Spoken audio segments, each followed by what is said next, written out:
Na verdade, surgiu até de uma brincadeira com meu filho, daquele que assim, isso é viagem, não sei o quê.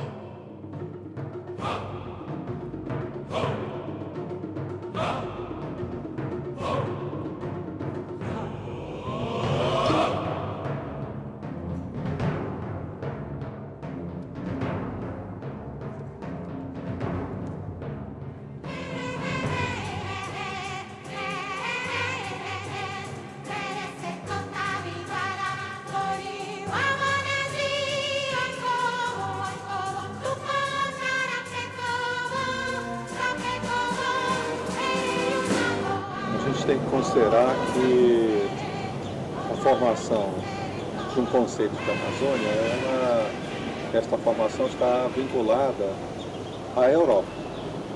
O continente europeu, que forja o pensamento ocidental, ele elabora durante um determinado período de sua história, especialmente a partir do Renascimento, uma forma de abrir as possibilidades da existência de outros mundos e a construção através da visão europeia desses outros mundos que não eram Europa.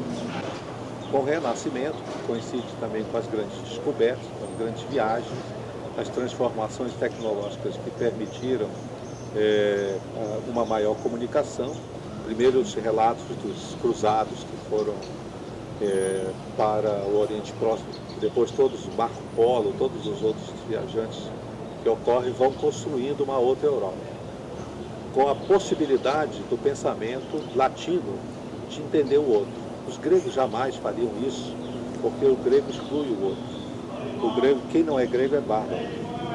Para o mundo latino, para a cultura latina, a nossa cultura, o outro existe. A invenção do conceito de alteridade é da cultura latina, é de Roma. Somos todos parentes dos europeus em Roma, né?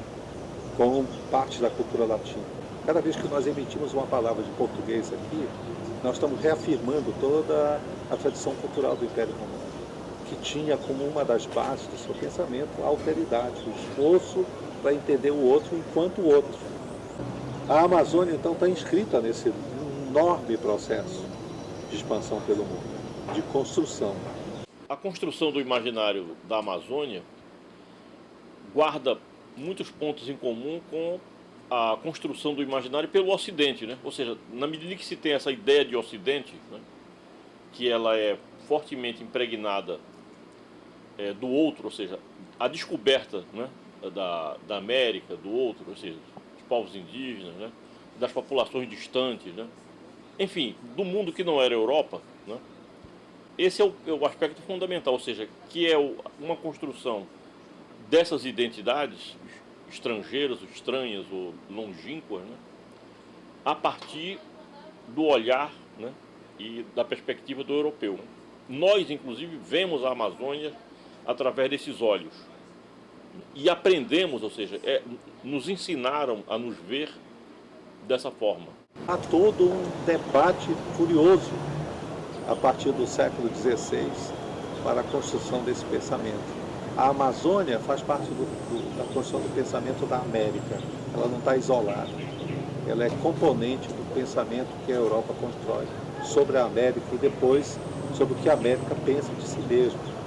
Os componentes dessa construção, dessas diferentes identidades da Amazônia, identidade geográfica, né, cultural, etc., tem como fundamento essa ideia do distante, né, do natural, da natureza como algo que está bem além.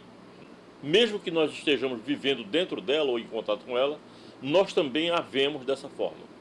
Um forte elemento, né, dessa construção identitária, podemos dizer, é a ideia do exótico, né?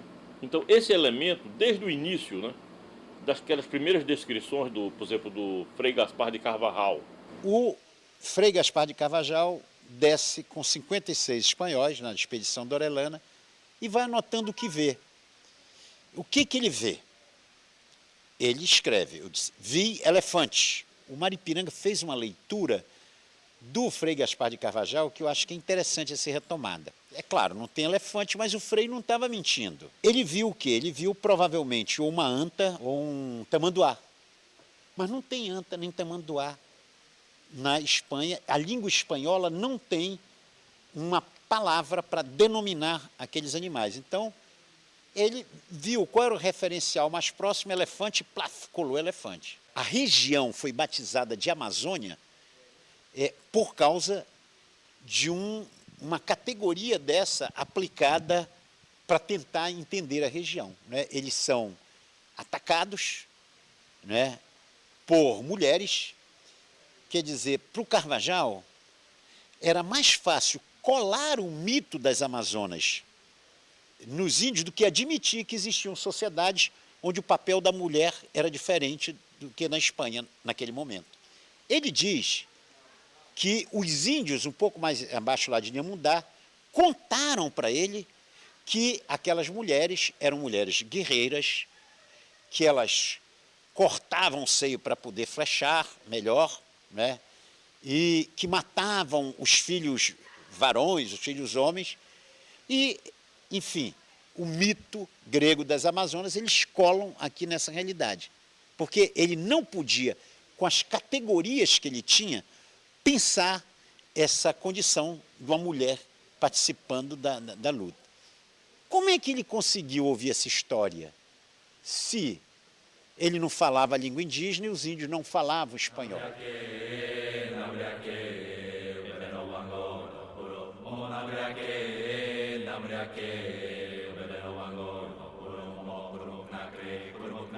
Isso me faz lembrar um pouco o Hernán Cortés, no México. O cara não tinha colocado o pé em terra mexicana e ele grita lá de cima do barco: como é que vocês chamam essa região? Aí o índio olha lá da praia e diz: Yucatán. Diz: ah, muito obrigado, Yucatán. Até hoje a península de Yucatán. Yucatán em náhuatl eu não estou entendendo o que tu estás falando. Em primeiro lugar, a diferença de línguas com quem tinha feito a leitura da Amazônia. Aqui na Amazônia havia, só na Amazônia brasileira, mais de 700 línguas. Línguas que tinham decodificado, que tinham feito taxonomia das plantas, dos animais, né? Que tinham dado, digamos, uma inteligibilidade à região amazônica. O europeu desconhecia essas línguas, como desconhece até hoje, na verdade, não é? Em segundo lugar, a incapacidade de ouvir. O cara não está lá para perguntar de quem está há milênios aqui vivendo como é que é. Ele não pergunta. Ele quer que o cara confirme aquilo que ele já tem pré-estabelecido. E se é verdade, para concluir, se é verdade que você chamar uma anta de elefante não fará nunca que tu extraias marfim da anta, mas quando você chama um xamã, que você podia chamar de médico, de padre, né, porque tem funções, mas quando você chama de feiticeiro, naquele contexto, você está convidando a tocar fogo nele. A forma como a gente denomina, né, as coisas que nos cercam, o mundo, as categorias que a gente usa da língua, elas não são tão inocentes assim. O contato que se tem em relação ao estrangeiro, né, é um contato que se dá através de clichês.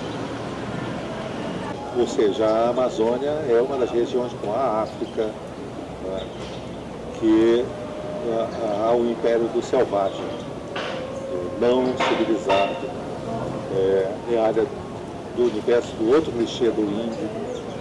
Né. Esse clichê ele é mais recente. Ele é um clichê que vem da derrota da Amazônia, quando não era Amazônia em relação ao Brasil. Antes não tinha nenhum clichê elaborado entre o vice-reino do Brasil e o Grão-Pará. Eram duas administrações coloniais, com culturas muito diferentes. Da mesma forma que a Espanha teve vários estados no momento colonial, né?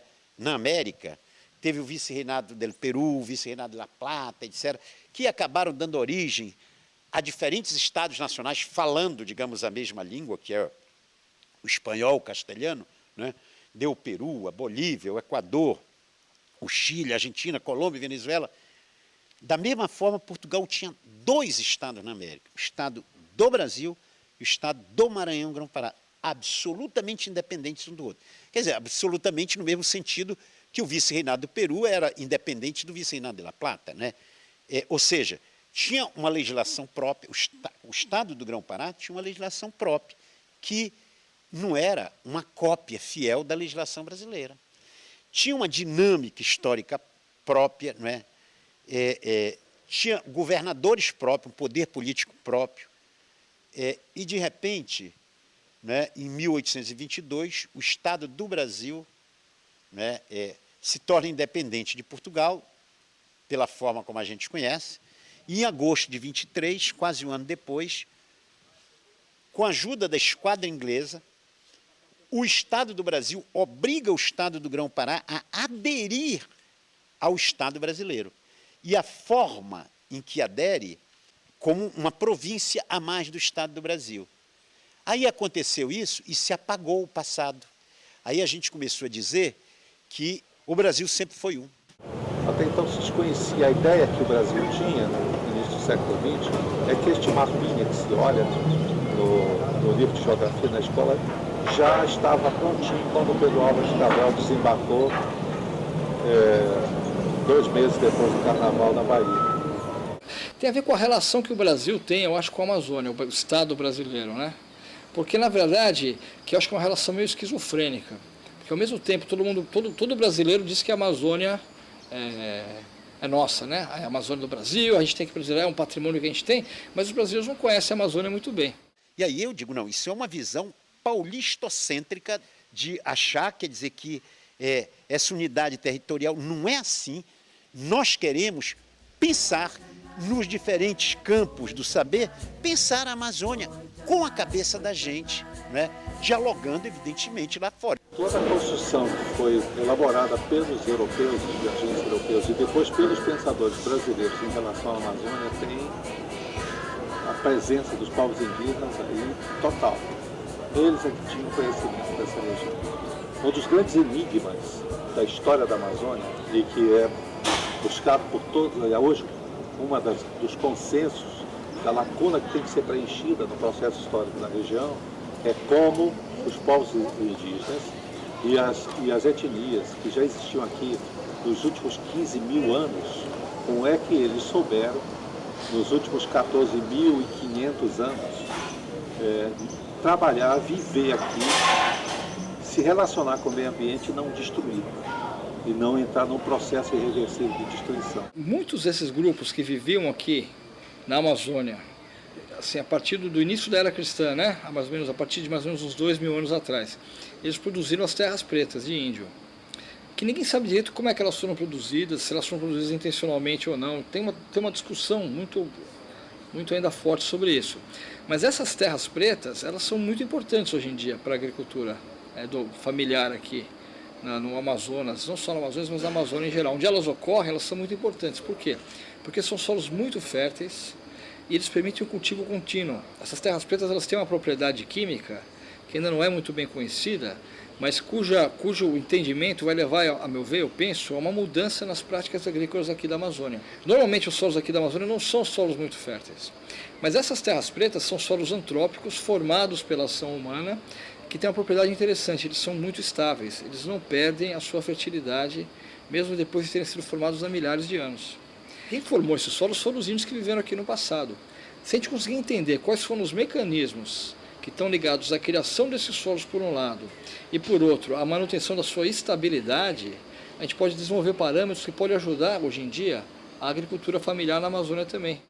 Eu não sei exatamente qual que é o tamanho da população indígena no Brasil hoje, mas acho que são mais ou menos 700 mil índios. Eram 5,5 milhões só na Amazônia e hoje são 700 mil em todo o Brasil. As doenças, por um lado, e essas políticas de Estado ou políticas econômicas levaram a uma redução demográfica muito grande. E o que é interessante? Quando os antropólogos começaram a estudar cientificamente os índios da Amazônia, qual época eles fizeram isso? Eles pegaram a época, o fundo do poço desse processo histórico, que foi o quê? A época da borracha. No final do século XIX é quando os primeiros antropólogos começam a estudar sistematicamente os índios da Amazônia. E a época da borracha foi a pá de cal nesse processo, que começou no século XVI. Qual o quadro que eles apresentaram? Era pouca gente, populações dispersas, vivendo, né, isoladas na floresta, populações nômades, longe dos grandes rios. E, na verdade, o que eles estavam descrevendo não estava incorreto, era o resultado de um processo histórico muito dramático, que tinha começado no século XV, né, no Caribe, e tinha chegado ao seu apogeu no século XIX.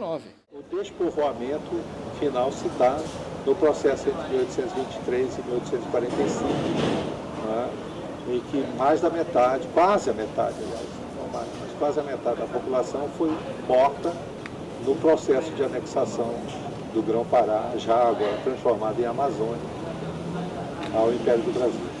Esta Amazônia, ela não foi construída por europeus, por historiadores, por cronistas coloniais.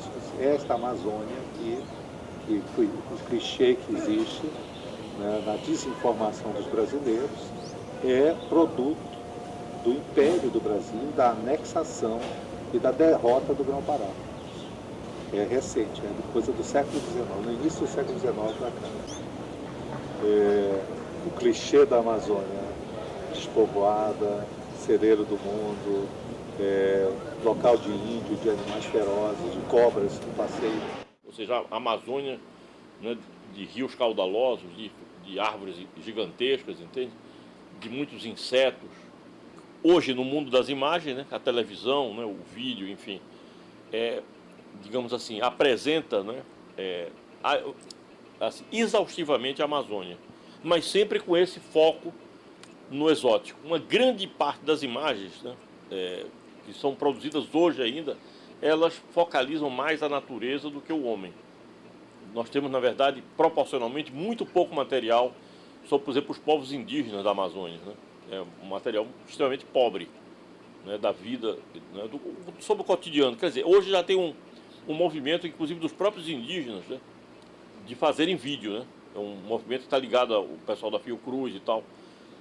E é interessante esse aí, o vídeo nas aldeias, né, que é um fenômeno novo, um acontecimento cultural novo, que revela essa tomada de consciência dos povos indígenas sobre a necessidade de apresentar a sua própria imagem e não, entende, ter a sua imagem representada pelos de fora.